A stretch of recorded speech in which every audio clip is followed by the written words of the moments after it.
as well as 29 Broad Street in Westfield. Bay State Dental makes it a priority to help you achieve and maintain the healthy smile you deserve. On the web at baystatedental.com. We thank the generosity of our underwriters. For more information, please contact the Westfield State Foundation at 413-572-8646. Discussions of local politics, events, happenings, and miscellany potpourri. Ken's Den, Tuesday, 8 to 10.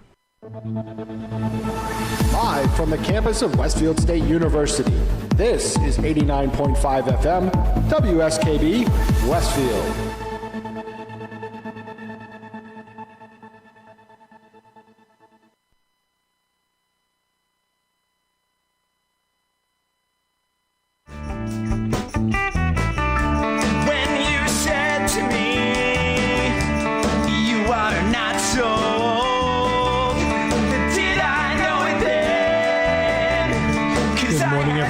Welcome to Arts Beat Radio. I'm Mark Auerbach, your host this morning.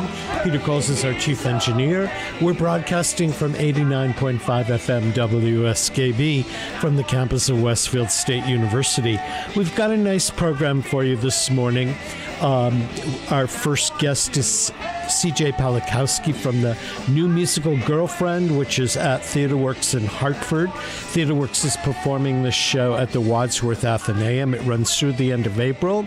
Our second guest later on in the program is Jen Thompson, who's directing The Music Man, the story of Harold Hill and 76 trombones down at Goodspeed Musicals. And that show goes into previews in April and runs through the 20th of June. So two great musicals, a new one, small and intimate, another one with tons of musical instruments and River City on the stage of the intimate Goodspeed Musicals. But first, three news items of note. Hartford Stage has announced the fourth of its 6 plays for next year. It's the play Pike Street by Nijala Sun. And for information on the upcoming Hartford Stage season, go to hartfordstage.org. TheatreWorks producing artistic director Rob Ruggiero was a winner Monday night at the St. Louis Theater Circle Awards, where he won the Outstanding Direction of a Musical for his production of Evita at the Repertory Theater of St. Louis. And the Springfield arts community mourns the loss of Richard Muehlberger, the former director of the Springfield Museum of Fine Arts and the George Walter Vincent Smith Museum of Art in downtown Springfield. Muehlberger had been with both museums for over 15 years before going on to becoming an author, a teacher at Westfield State University, and works with other art museums around the country. He was 81. Well, without much ado, let's welcome CJ Palikowski from the musical Girlfriend at TheatreWorks. He comes to us from the national tour of the Book of Mormon, and he also appeared in an off-Broadway play, A Letter to Harvey Milk, which was directed by a longtime friend of mine, Evan Pappas. Good morning. Hey, what's up? How are you?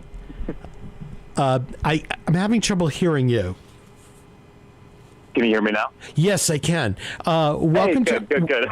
Yeah, welcome to Arts Beat Radio. You guys are in previews right now, and you open next week. How are the previews going? You know what? They've been really well.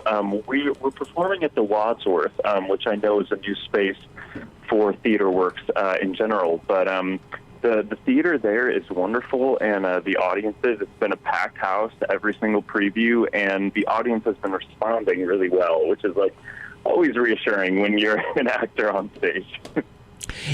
I know Girlfriend is not a brand new musical. It's been done in some other theaters around the country. How did you find out about it? You know what? I wasn't familiar with the show prior to going into audition for it. I remember being in the audition room with Rob, and the sides that he had given us for the audition were really well written and were really fun to act out in the audition setting. And so I had a conversation with them in the room what the rest of the script was like, because I wasn't familiar with Girlfriend at all. And once he explained, it was the music of Matthew Sweet from the early 90s, along with Todd Allman's book that he wrote about like a coming-of-age story of two high school boys. It really started to pique my interest like then, and so I'm so glad that I got a chance to actually be a part of this production at this point in the game. Now, I looked at some of the, I went to your website and looked at some of the other shows that you've done, which seem to be larger works. And this is a small 2-character musical. Is it a challenge to be 50% of the cast?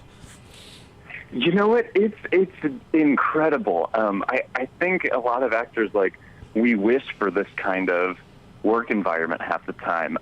Usually with mainstream theater, you know, sometimes it feels like you're just a cog in a machine and they just put you in, and you just have to hit your marks and make sure that you're where you're supposed to be on stage and saying the line how you're supposed to be on stage. So it's such a blessing getting to be a part of a 2-person cast, and you get to have a little bit more artistic license with that. You get to have a full character arc, and it really feels like I'm in a play with music, which is such a nice change. Well, you've done both musicals and non-musicals. Do you have a preference in terms of your own work, or are they both equal? You know, I probably prefer musicals just because of how unique the experience is, getting to sing on stage as well as dance, as well as act, and all through the lens of telling this story. So I think at the end of the day, I still prefer musicals as of now. And how much time did you guys have to rehearse this?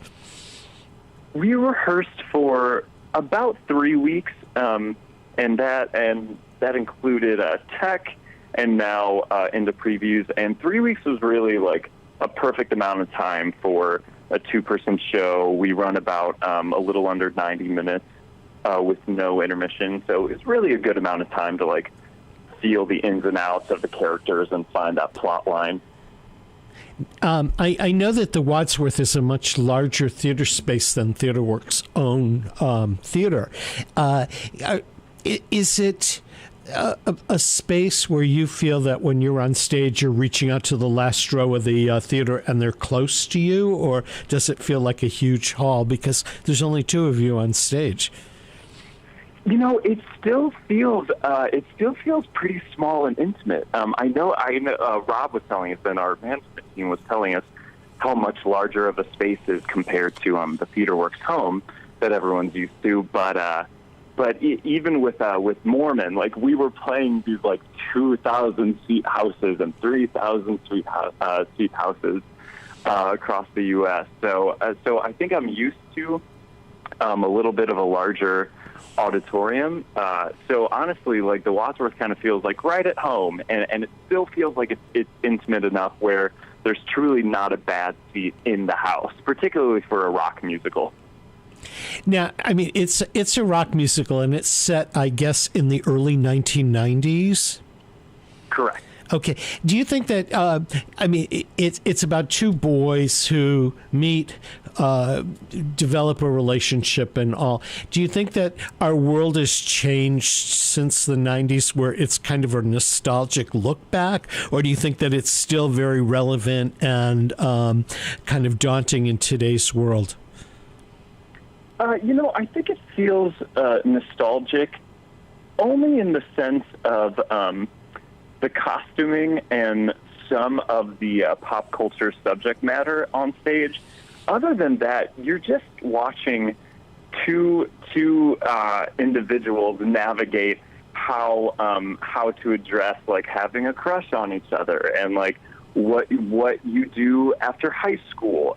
Like, does everybody go to college? Do you stay in your hometown? Do you pursue a larger dream? So like the themes, like everything thematically is like very current, because everyone can relate to having a crush on someone, particularly for the first time, like falling in love for the first time, and figuring out how to navigate that as an 18-year-old. I think we all remember that stage in our lives. Yeah, for me, it wouldn't have been a musical comedy. It would probably have been more like a dramatic, hyper-dramatic opera, I think for me as well. Was the music for this, was it from one album that a play was created, or was the music created with a play in mind? Do you know? It's primarily, all the music is primarily picked from Matthew Sweet's album Girlfriend, which I believe was his first album. There's one or two songs that come from separate albums, but I believe Todd Almond was partial towards Matthew's music back in the early 1990s, and he wanted to write a play that incorporated it. So I'm not sure what came first, the chicken or the egg, but he definitely wrote this play based around with the intention of incorporating Matthew's music from beginning to end. Okay. How did you get started in theater? Oh, gosh. I stumbled upon it in high school and did some shows in high school and really fell in love with it. And then I went to college and was kind of instructed more or less to pursue my plan B, because a plan B is much safer. So I went to Indiana University for graphic design initially, and then I wasn't happy doing that, so I changed my major to telecom, and then I changed it to secondary education.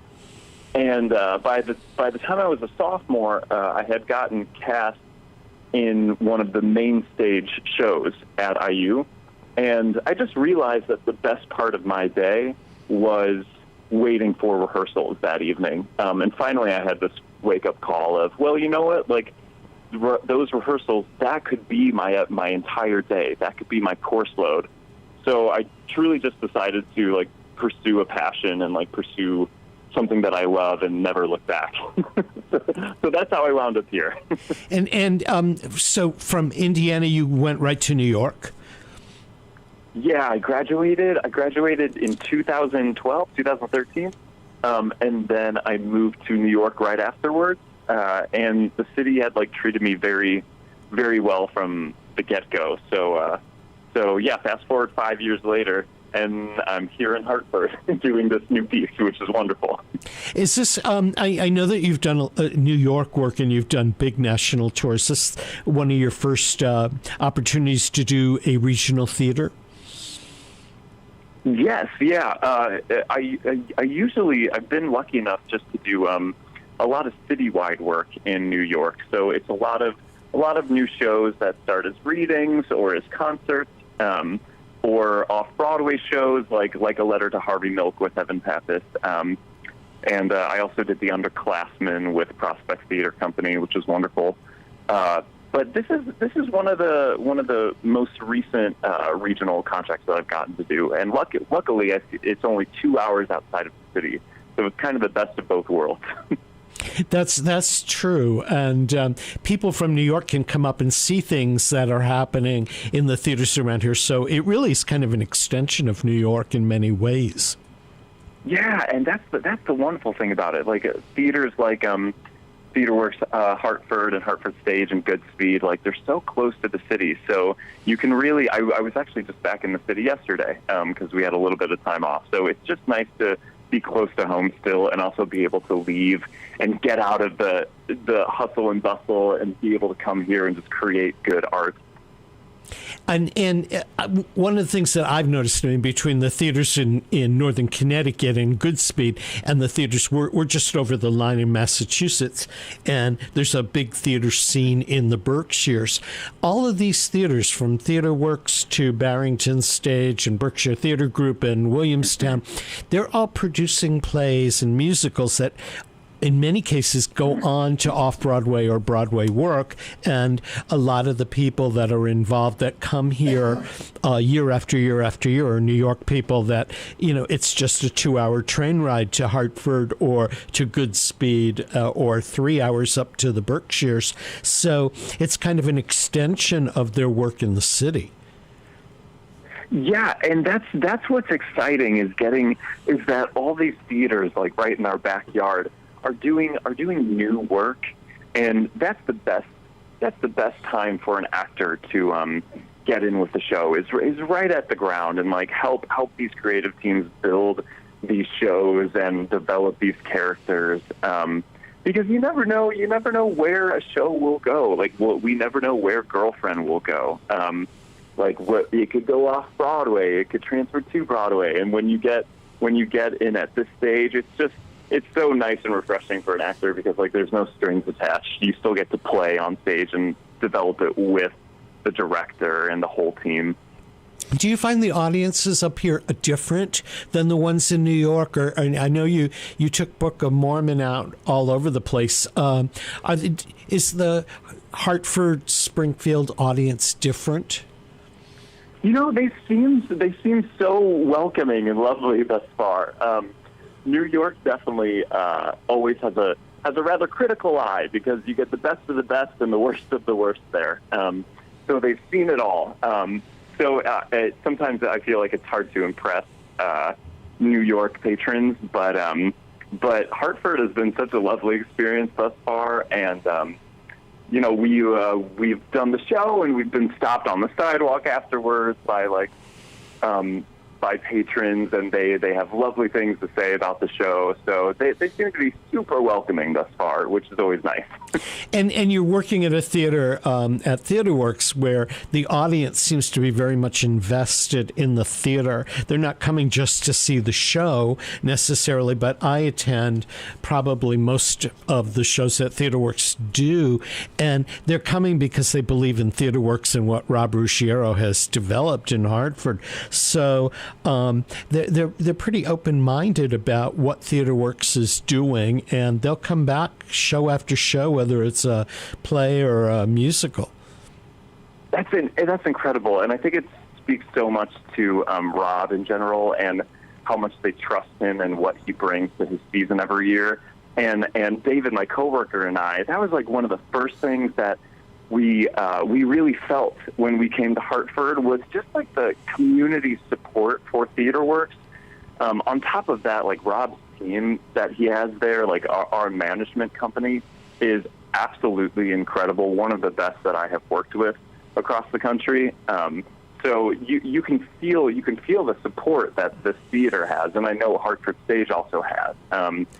It's incredible to watch that, and then to get to hear about it and feel that buzz, like getting to perform on stage for them every day.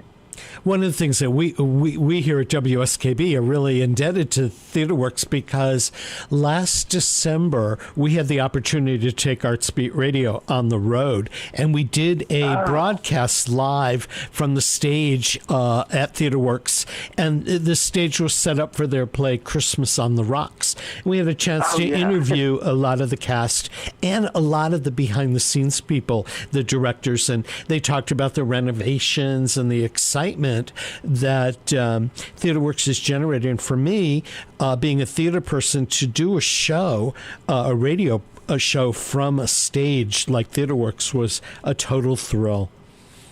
Oh, that had to have been so cool. Yeah. And when we first got there, they showed us the stage right before they officially demolished it. And they gave a little tour for the patrons throughout the whole theater to see what the renovations they were going to do and what the theater looked like now and what it would look like. And that space is just incredible. So that must have been so fun for you to get to broadcast from their stage itself. It really was. I mean, we've been taking the show on the road a little bit to some of the area theaters. And, you know, in one of them, we were at the Berkshire Theater up in Stockbridge, which is a much larger space. And as I was sitting there and I was realizing, and I walked up on the stage beforehand and looked to the last row of the balcony, I would not have seen the people or their faces, you know, at a performance. But at TheaterWorks, sitting there on the stage, I could see somebody texting. I could almost read what they were hitting on their keypad in the last row. It was that close. It's great. It's rare that you get to play such an intimate house, and like even the person in the back row off to the left corner, like they're still involved in the show, and you can still make eye contact with them. That's another little nice part about Girlfriend is there's a few direct addresses to the audience for both David and I. So you actually can make eye contact with everybody in the audience from beginning to end and involve them in the story. Okay, CJ, we're going to take a little break here because we want to acknowledge the underwriters that support community radio programming here on 89.5 FM WSKB. We're talking with CJ Palakowski, who's one of the co-stars of Girlfriend at TheaterWorks. And while we take this break, if you're interested in what TheaterWorks is doing, go to their website at theaterworkshartford.org, and theater is spelled E-R. We'll be right back with more Arts Beat Radio. Underwriting for WSKB's community radio programming is brought to you in part by Dunkin' Donuts, providing new handcrafted espresso drinks and all-day breakfast sandwiches. There's more to love with DD Perks, a loyalty program that's loyal to you. On the web at DunkinDonuts.com and at several locations throughout Westfield, including the Ely Campus Center. We thank the generosity of our underwriters. For more information, please contact the Westfield State Foundation at 413-572-8646. Discussions of local politics, events, happenings, and miscellany potpourri. That's what you'll find on Ken's Den, Tuesdays from 8 till 10. Live from the campus of Westfield State University, this is 89.5 FM, WSKB, Westfield. Welcome back to Arts Beat Radio, everyone. I'm Mark Auerbach. Peter Coles is our chief engineer. We're talking with CJ Palakowski, who's in Girlfriend at TheaterWorks in Hartford. On the second half of our program, we'll be talking with Jen Thompson, who is directing a new production of The Music Man at Goodspeed down in East Haddam, Connecticut. So we've got a good program for you today. Welcome back, CJ. Hey, good to be here. I have a question. I was looking at your background and some of the stuff that you've done, and you mentioned a musical called Hello, My Name is Ben, which is coming to Goodspeed. Did you do a workshop of that, or are you involved in the upcoming production of that? You know what? I'm actually just involved in the upcoming production. So I go directly from here, coincidentally, to Goodspeed, and we overlap a week of our run and when they start rehearsal. So I'm lucky enough to get to go from one to the other. Yeah, have you worked at Goodspeed before? I haven't. This is actually going to be my first time, and I'm very much looking forward to it. I know that this particular production is at their Chester Theater, the Terrace Theater, as opposed to the little opera house on the river. But that is probably the most beautiful place to work in spring on the shores of the Connecticut River. Unbelievable. I'm so excited. I'm so excited for that. So you're getting a nice little taste of life in Connecticut between TheaterWorks and Goodspeed over the course of this year. Yeah, right. I feel really good about extending my roots to Connecticut after these next couple of months go by. It's been really nice. How many shows do you get to do over the course of a typical year? Gosh, you know what? It varies. It varies from year to year. Last year, I wound up doing just one show, basically, for the whole year, a letter to Harvey Milk, because that was a 6-month run. And then, I guess when I was doing Mormon, that was only one show, because obviously you're tied up with that. I would say on the whole, usually it ranges from anywhere from 1 to, probably 3. So, you do know what you're doing next after TheaterWorks, but is that a typical situation, or would you do a run of a show and then start the auditioning thing again? Usually you do the run of the show, and then you go back to New York unemployed, and then start the whole process again, like you just said. So it's such a huge blessing knowing what's coming next. And having something immediately lined up. Do you remember the first show you saw that of live theater that got you thinking, I want to do this? You know what? My sister, actually, I have to credit her for that, because in high school, she was older than me, and she was working the box office of Bye Bye Birdie at Crown Point High School. And we went to go, my family and I went to go support her, and so watching Bye Bye Birdie was the first time that I was exposed to live theater. And I remember watching these people like sing and dance and act on stage, and I was just completely blown away. And then when I became a freshman in high school, I saw the auditions posted, and I was like, you know what? I think I'm just going to try that. So the rest is history. and the rest is total history. Do you see yourself down the road? Is there? Would you want to get into directing or designing, or is acting your path at this point? You know what? Acting is definitely my path for the foreseeable future. I think there's definitely room for navigating like more film, television work, as well as like some voiceover work. But acting is definitely my main passion. I think further on down the line, I would love to be a teacher and get to regale the stories of my youth and like shape the minds of the next generation. I think that sounds like a super fulfilling way to like end my career. Yeah. Well, you could always teach and continue to act. You know, there's some TV show. I can't remember the name of it. But this guy James Lipton interviews actors, and they talk about their technique over the years. And was Stanislavski important training or method acting important to the fact that they were doing like dinner theater or something like that? So you got time for that down the road. It's called Inside the Actor's Studio. Inside the Actor's Studio. Do you do a lot of TV and film, or are you mostly doing stage work? Thus far, I've been like blessed enough to have done a lot of stage work. I've done a handful of commercials. So like throughout the years, I was on MTV and VH1 briefly, and then some real estate commercials here and there. But yeah, primarily it's been, Book of Mormon took 2 years of my life, which was a dream come true in itself. So you realize that you eventually book a job, and then the next thing you know, it's 2 or 3 years later, and then you wind up leaving that and coming back to the city. So sometimes you just wind up, if you're lucky enough, doing one job for like an extended period of time. But does doing something like Book of Mormon for all that period of time, does it get old, or where you feel like I'm just working, that's my day job, or does it stay fresh in your mind every day? There of course are some days when maybe you're having a bad day, or maybe you're particularly tired that day, and showing up to the theater starts to feel like a job. But I always say, and I like try to would tell my coworkers of like you have to like choose to want to show up, and you have to choose to like find the joy in it that night. And it's always easy to realize that there's some kid out there, like we were just talking about, there's some kid out there seeing live theater for the first time and needs to see this show, and it's going to change the course of the rest of his life.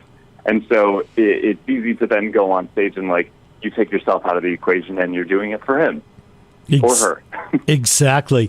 Well, CJ, thank you so much for joining us, and good luck with the run of Girlfriend. And then after that, hello, my name is Ben. It's been a pleasure having you on Artsbeat Radio this morning. Thank you so much. Until next time. Until next time. I can't wait to see the show next week and talk about it again and again and again. We're going to take another break here to acknowledge our underwriters. When we're back, we'll be chatting with Jen Thompson from Goodspeed Musicals' upcoming production of The Music Man. I'm Mark Auerbach. Peter Coles is our chief engineer this morning. You're listening to Artsbeat Radio on 89.5 FM WSKB, and we're broadcasting live from the studios at Westfield State University. Don't go away. Support for the community programming of WSKB is provided by Bay State Dental. Comprehensive dentistry at 14 convenient locations in Springfield, Chicopee, Longmeadow, West Springfield, Belchertown, East Longmeadow, Ludlow, Northampton, Greenfield, and Wilbraham, as well as 29 Broad Street in Westfield. Bay State Dental makes it a priority to help you achieve and maintain the healthy smile you deserve. On the web at baystatedental.com.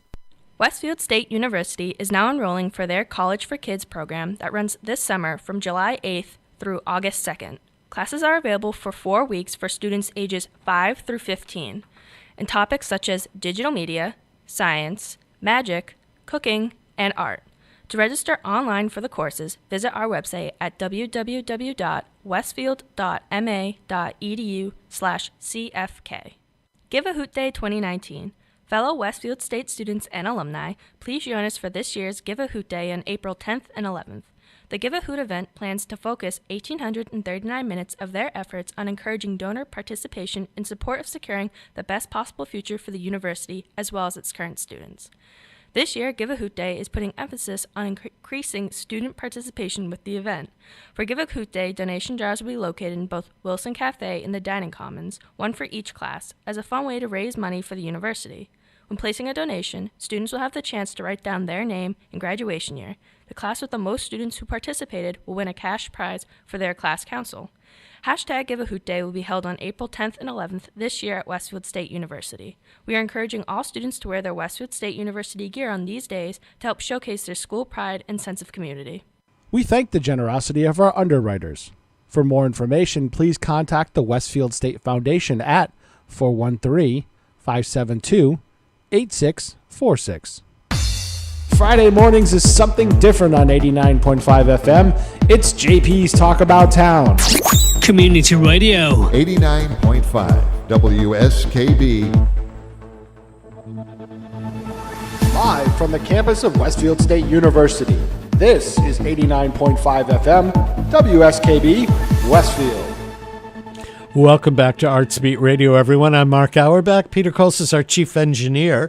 Next week on Arts Beat Radio, Mike Thornton from the Capitol Steps, who grew up in northern Connecticut, will be chatting about his new jazz album, Homeward, when he's not playing presidents from Reagan to Trump on tour with Capitol Steps. He is a jazz musician. He recorded part of that album in the Berkshires 2 summers ago, and we chatted about that. And there's a big Bach music festival coming to the University of Massachusetts, and Matt Longy will be on board talking with us about that.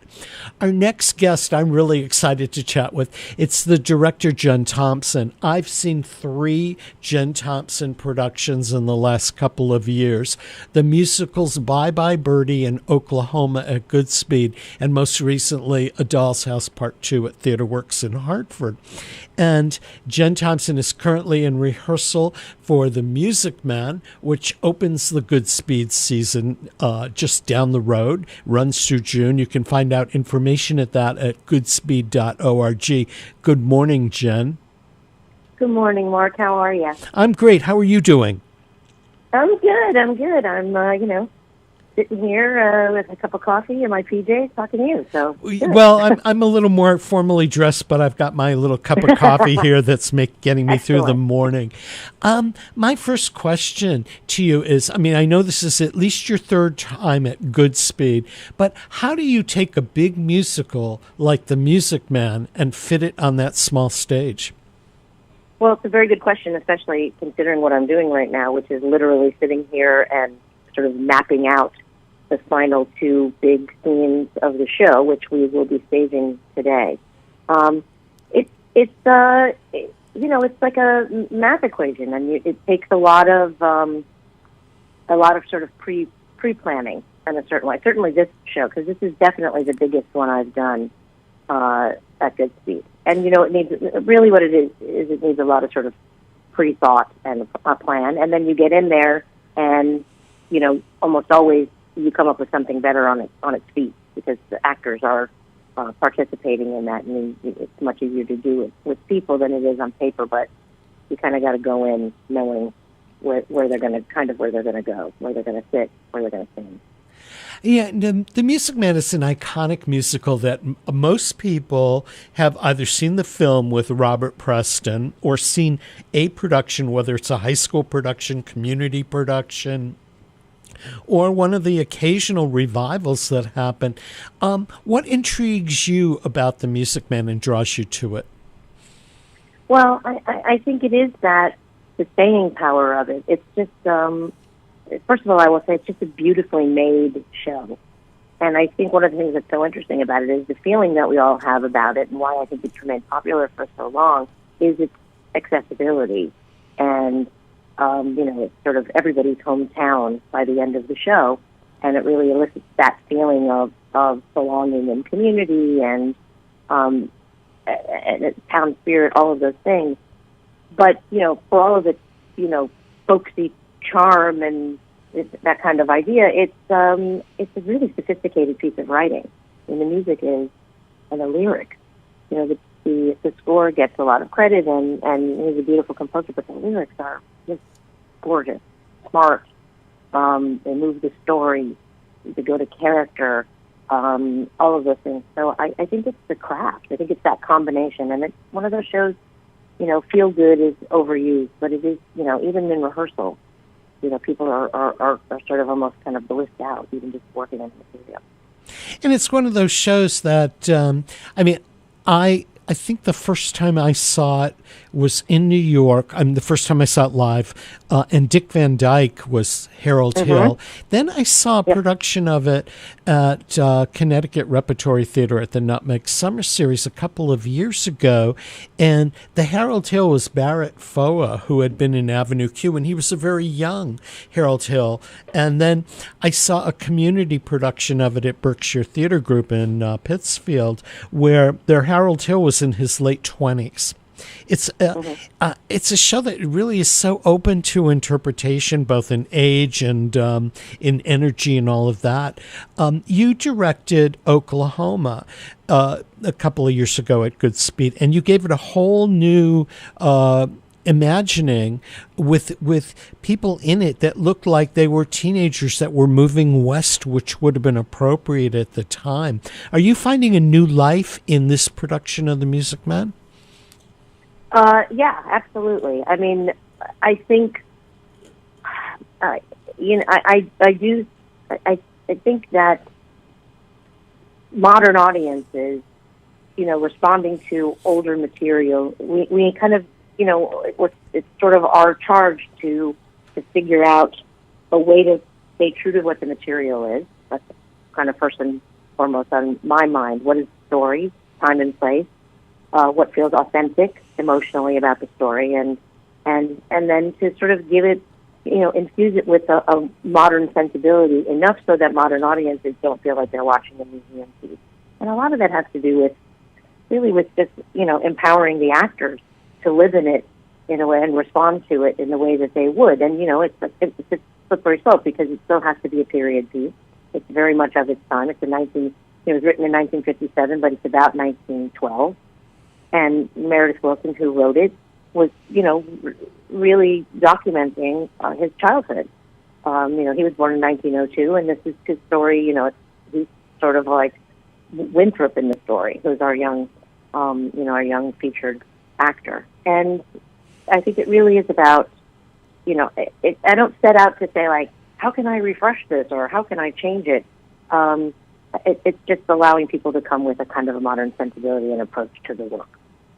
And you also did that with Bye Bye Birdie, another show that is kind of an iconic classic that so many of us saw in high schools and community theaters did. But The Music Man gets revived professionally all the time. And I know there's an upcoming Broadway production with Hugh Jackman and Sutton Foster that's been announced. But Bye Bye Birdie seems to have eluded that in a lot of ways. And yet the production that I saw you direct was so different than the production I had seen when I was in high school or college. It just seemed to be as though it was written yesterday. I mean, not like that show in particular, the creatives on that show, Lee Adams and Charles Strauss, they wanted a reboot of that show. So that was kind of the point of that. So I actually did I had permission to make changes, significant changes in Birdie, with those creatives. So that was a different situation because I was really kind of going in there to tinker with it because that was what they wanted, and it was incredibly fun and gratifying for me. I'm a, full disclosure, I'm a, former child actor. I was an Annie on Broadway. I've had a very long relationship with Charles Strauss, who's the composer of Birdie. And to get to reunite with him in adulthood for me, working on that show, which is a show that I had also done as a young person. I had played him actually in the neighborhood at Iverton when my family was running River Rep at the Iverton Playhouse. I had played that part, so I had a long history with that show. So getting to kind of go into that show and really look at it with fresh eyes and be empowered from the writers to actually make those changes with them was a sort of a different scope. This is, Music Man, I'm not tinkering with it in that way. It's such a solid piece of writing, and we're coming at it from a different way to sort of reboot it. It's not a, we're not changing song order or rewriting scenes or anything like that. Now, had you ever done Music Man before, either as a performer or director? Yes. Well, I played Winthrop years and years and years ago when I was a kid. So, as you're looking at it now, and as a director, having done it before, are you finding new things about it, or discovering new elements about the Music Man that didn't occur to you the first time around? Well, when my first time around, I was a kid. Oh, okay. And so I really just saw it from my point of view. And to be honest with you, I haven't seen it very often. I know it's done a lot, but I really haven't seen it very often, which was nice. I know the movie. I mean, I think everybody knows that movie. But even the movie I hadn't seen in a long time. So, I mean, it's sort of in my DNA in the way that those incredibly great shows sort of imprint on you. So, but it wasn't like I had intimate knowledge. I had seen like 6 productions or had done it before. So, which I think is in many ways very helpful, because sometimes when something is really imprinted on you that way, in a very specific way, the first order of business is to shake it, is to sort of get yourself out of that mindset. And sometimes it's hard because some of that stuff is so iconic. And I didn't have that with the show in that way. So all of it seemed new to me. I wasn't trying to live up to, this is what this moment is, or, we have to satisfy them with that moment. It's really coming from, for me, always a place of sort of story and narrative and what makes it sense, both from, from a dramaturgical point of view and an emotional point of view. Now, you're doing the Music Man in a theater that reveres musical theater, and Goodspeed is kind of like probably the #1 theater in our country to see old and new and in development musicals. But you've also staged plays at Barrington Stage and TheaterWorks, where you've done non-musical plays. A Doll's House Part 2 at TheaterWorks was kind of a interesting production in the fact that it was a play that went back to a classic and said, what happens next? And I found it fascinating, and the fact that it had a musicality to it in the way that you staged it, where I could feel the rhythms of the various characters interacting and all. But it was a very small show, and here you're working on a very big one with adults and kids. Do you have a preference at this point in your career between plays and musicals, or do you just look at each work and say, yeah, I want to do that? I'm still, one of the things that I'm grateful for many things, but one of the things at the very top of the list is being able to work in a range of genres. It really keeps you on your toes, and it fulfills different things. It was super fun to go from Doll's House Part 2, which is, as you said, 4 characters on a very sort of bare stage, 2 chairs, but I'll tell you, even that was really, we spent a lot of time sort of really intricately staging that show, so that it looks effortless. But when you just have 2 actors in 2 chairs, in a scene, that also ends up taking a lot of thought. I don't have to pre-plan the way I have to with a show like this, where I'm moving 26 actors and a lot of moving scenery and those kinds of things, and changing location, of course. But it's sort of it's a slightly different muscle. I really approach musicals and plays the same way in my prep of the text, anyway. And in my approach with actors, which is, to build stuff from the inside out, of course. But I love that I get to do both, and this is a little bit of a 180, having it kind of coming back to back. But, I love being in Connecticut. It's second home for me, and I love Connecticut audiences. So it's been a real pleasure, and I'm super happy to be back at this week. How long a period of time does it take you to prepare a musical? I know you have like 4 or 5 weeks of rehearsal, but when did you start planning and working with the designers? When did you know you were doing The Music Man? And how? I knew on this one longer than I usually do. But go ahead. Sorry, you were saying. And how long did you start meeting with designers? And I assume that comes before the first day of rehearsal. So how long has Music Man been on your plate, so to speak, from beginning to opening night? It really starts with, it's been over just about a year, to be honest, where you really start planning in earnest. And, the first part is really kind of casting your designers and figuring out who's going to, sort of take the journey with you and build the environment. So that's the first part, is just getting a design team, together and on board. And then you have those early meetings with each department where you're sort of talking about what the world could be and sharing research and talking about, then you get into a little more details about mechanics and how it's going to work and what the flow of it is. And that's the start off point, but it goes for a long time. It's very intensive. Then you have a whole huge casting process that can go over, several weeks and sometimes even into months, depending on how hard it is to cast. And, you're getting everybody together. Patty Wilcox is our choreographer on this. We did Five Eyed Movies together here, and we've done a lot of shows together. This is, I think, our 5th show together. And then we do a lot of pre-pro ourselves, usually, at least a full week and sometimes more, where we'll just lock ourselves in a room together and go through the script and go through the script and go through the script and talk about what each, song is about and what is the information we need to get out of this number, et cetera. And we go really all the way through it. And again, also all the way through the transitions, how we're going to move the set, how we're going to move the people.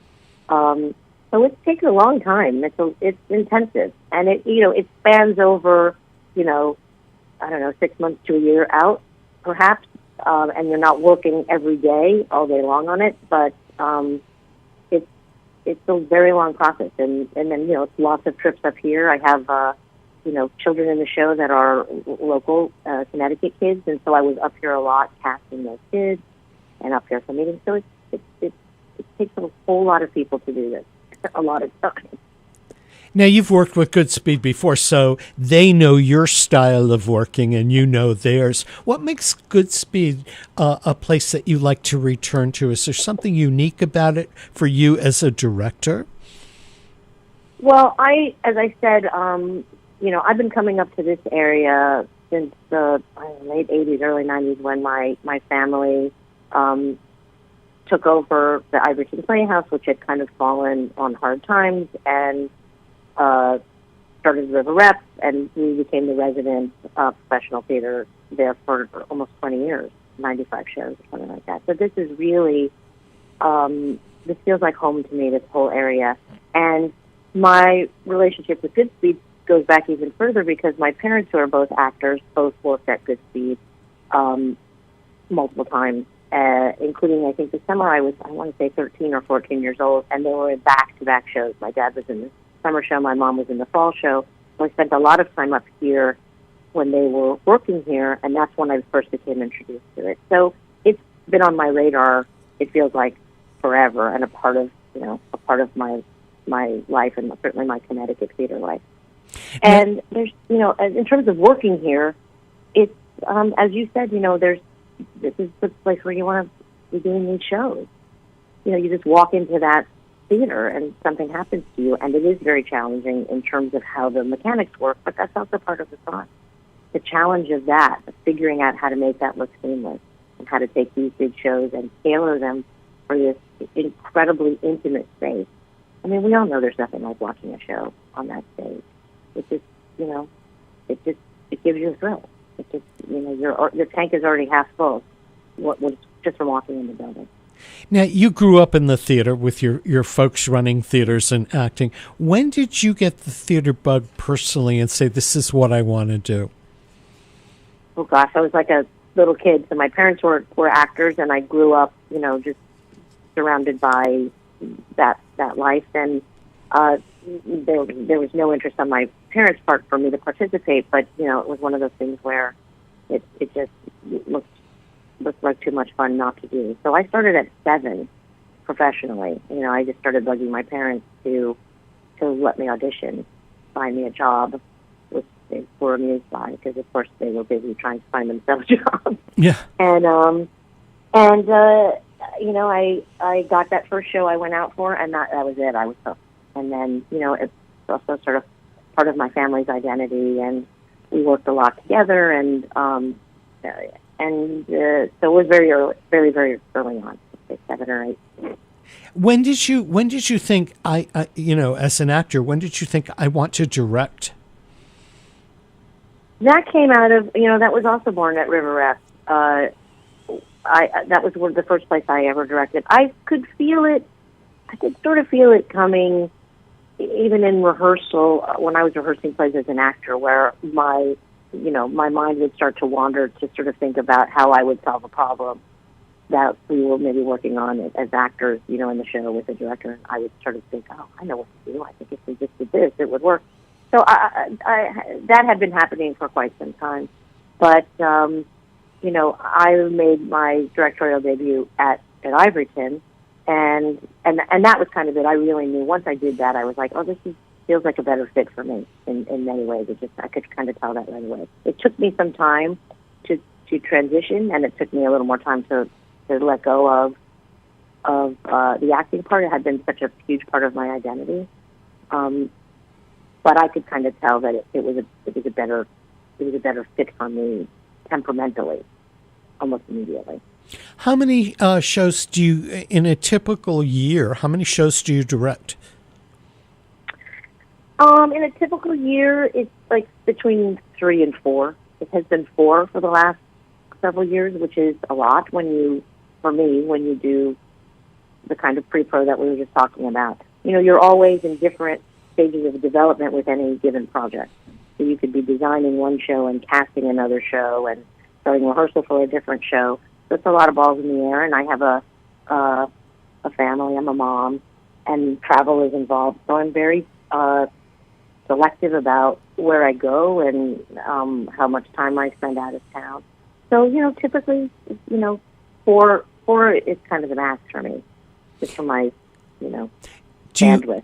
Do you repeat directing, for example, will you stage A Doll's House Part 2 in another theater, having done it in TheaterWorks, or do you primarily work on shows that are new to you?